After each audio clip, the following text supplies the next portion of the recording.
Les tables d'émeraude. Tablette 14. Les attributs de Dieu. Écoute-moi bien, ô homme, nous allons plonger au cœur d'une grande sagesse, qui s'est perdue depuis l'époque des gardiens et que les hommes ont oubliée à travers les âges. Sache tout d'abord que cette terre est avant tout une porte interdimensionnelle, gardée par des pouvoirs inconnus des hommes. Le Seigneur ténébreux en garde l'entrée, qui mène sur une terre céleste. Il sait que la voie qui mène vers la sphère de Harulu est gardée par des barrières qui ne peuvent être ouvertes que par l'homme qui vient de la lumière. Sur cette terre, je suis le dépositaire des clés qui ouvrent les portes de la terre sacrée. J'ai reçu l'ordre des grands pouvoirs au-dessus de moi de laisser ces clés disponibles pour l'homme qui cherche. Avant mon départ, je veux te donner les secrets qui te permettront de te libérer de la servitude des ténèbres et des chaînes de la chair pour t'élever de l'obscurité vers la lumière. Sache que l'homme doit être nettoyé de toutes ses obscurités avant d'entrer dans le portail de la lumière. C'est pourquoi j'ai mis en place les mystères, afin que ces secrets puissent être découverts. Même si l'homme sombre dans l'obscurité, il pourra toujours se fier sur la lumière comme guide. Caché dans l'obscurité, voilé par des symboles, il sera toujours possible de trouver la voie qui conduit au portail de la lumière. Dans l'avenir, l'homme va nier les mystères, mais le chercheur authentique saura toujours trouver la voie. Maintenant, je te demande de garder précieusement mes secrets et de les transmettre seulement à ceux que tu auras mis à l'épreuve. Ceci afin que la voie juste ne soit jamais corrompue et que le pouvoir de la vérité puisse prévaloir à jamais. Écoute-moi bien attentivement maintenant, je vais te découvrir le mystère. Sois attentif aux symboles des mystères que je te donne. Fonde une religion parce que ce n'est qu'ainsi que l'essence de ces mystères pourra survivre. L'âme qui quitte cette terre parcourt deux régions entre cette vie et la vie divine. Là-dedans se trouvent les pouvoirs de l'illusion et Skype, le royaume des dieux. Osiris est le symbole du gardien du portique. C'est lui qui repousse les âmes des hommes sans mérite. Au-delà se trouve Harulu, la sphère de ceux qui sont nés du ciel.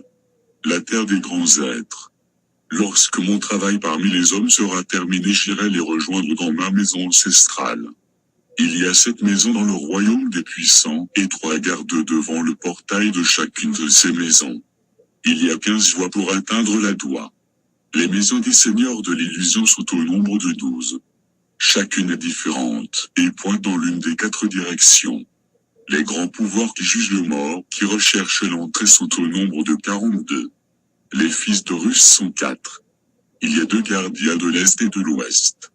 Isis est la mère qui intercède pour ses enfants, c'est la reine de la lune qui reflète le soleil. Béa est l'essence qui vit pour toujours. Ka est l'ombre que l'homme appelle la vie.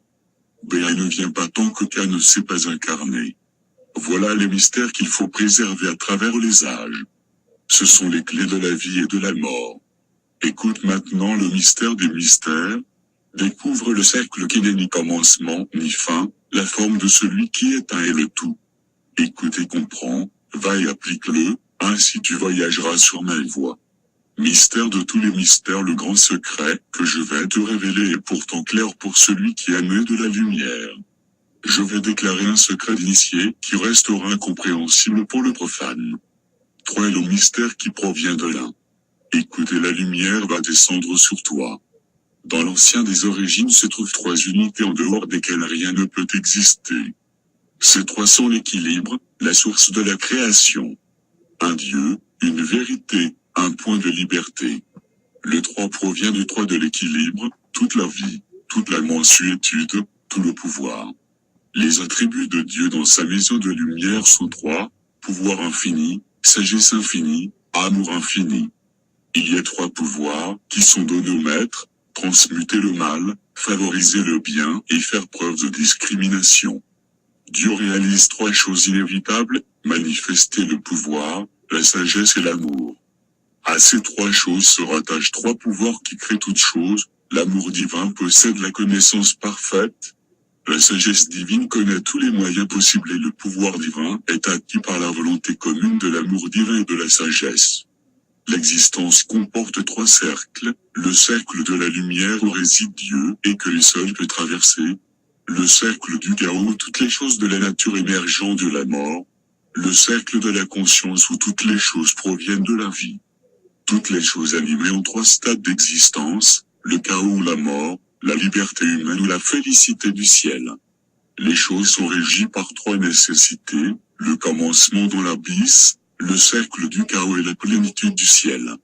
L'âme a trois voies, l'homme, la liberté et la lumière. Il y a trois obstacles, le manque de volonté à obtenir le savoir, le non-attachement à Dieu, l'attachement au mal. Les trois se manifestent dans l'homme. Les rois de ses pouvoirs intérieurs sont trois. Dans le corps de l'homme il y a trois chambres de mystère qui sont connues et inconnues. Et maintenant écoute celui qui est libéré et qui surpasse les servitudes de la vie pour aller vers la lumière. Sachant que la source de tous les maux doit s'ouvrir. Oui, même les portes d'Arelu ne pourront rester fermées. Et pourtant fais attention au homme qui veut entrer au ciel. Si tu n'as pas le mérite requis, il serait préférable que tu tombes dans le feu. Sache que les célestes passent à travers la flamme pure. À chaque révolution des cieux, ils se baignent dans la fontaine de lumière. Écoute bien ce mystère, ô homme. Il y a longtemps, bien avant la naissance de l'homme, j'ai habité l'antique Atlantide. C'est là que dans le temple j'ai bu à la sagesse qui m'était versée comme une fontaine de lumière par le gardien.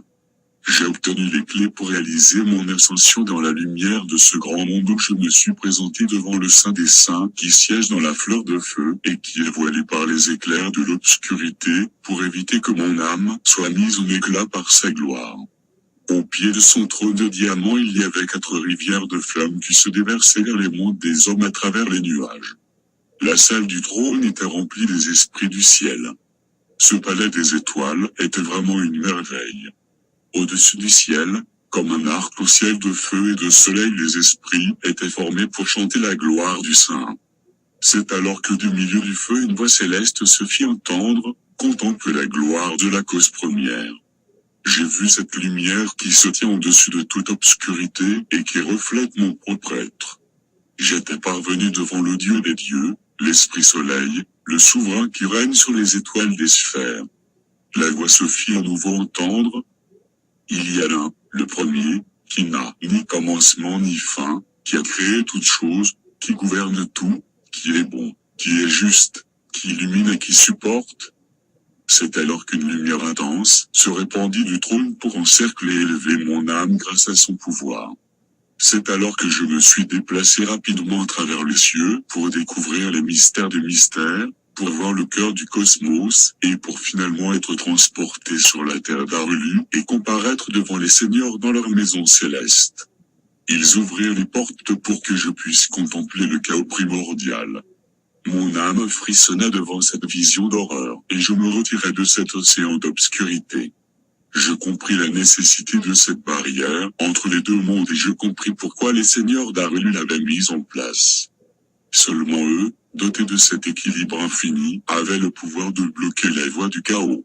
Seulement eux pouvaient préserver la création de Dieu.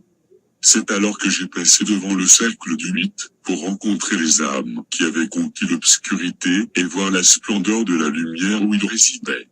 J'ai désiré prendre place dans le cercle, mais j'ai aussi voulu poursuivre ma voie et choisir l'œuvre qui me convenait. J'ai traversé les chambres d'Arelu pour revenir sur terre où mon corps repose. Je me suis levé de mon repos et je me suis avancé devant le gardien où j'ai fait le vœu de renoncer à tous mes droits jusqu'au moment où mon travail sur la terre serait complété, lorsque l'âge des ténèbres sera enfin terminé. Alors, écoute-moi bien, ô homme. La parole que je vais te confier contient l'essence de la vie. Avant que je retourne dans les chambres de la mentie, je dois enseigner le secret des secrets, de façon à ce que toi aussi tu puisses t'élever dans la lumière. Garde bien cette parole et cache ces symboles, afin que le profane ne puisse en rire pour ensuite y renoncer. Dans chaque pays, tu formeras les mystères, afin que les chercheurs authentiques puissent travailler dur pour les découvrir et que le lâche et l'aventurier soient écartés. C'est ainsi que les secrets seront dissimulés et préservés jusqu'au moment où la roue du temps aura tourné. Mais sois rassuré, à travers l'âge des ténèbres, mon esprit attendra et veillera à partir du royaume caché. Lorsque tu auras passé toutes les épreuves, tu pourras m'appeler avec la clé que je vais maintenant te donner. Alors, moi l'initiateur, Je répondrai à ton appel, et je viendrai du royaume des dieux au plus profond de la mentie, pour transmettre à l'initié les paroles de pouvoir.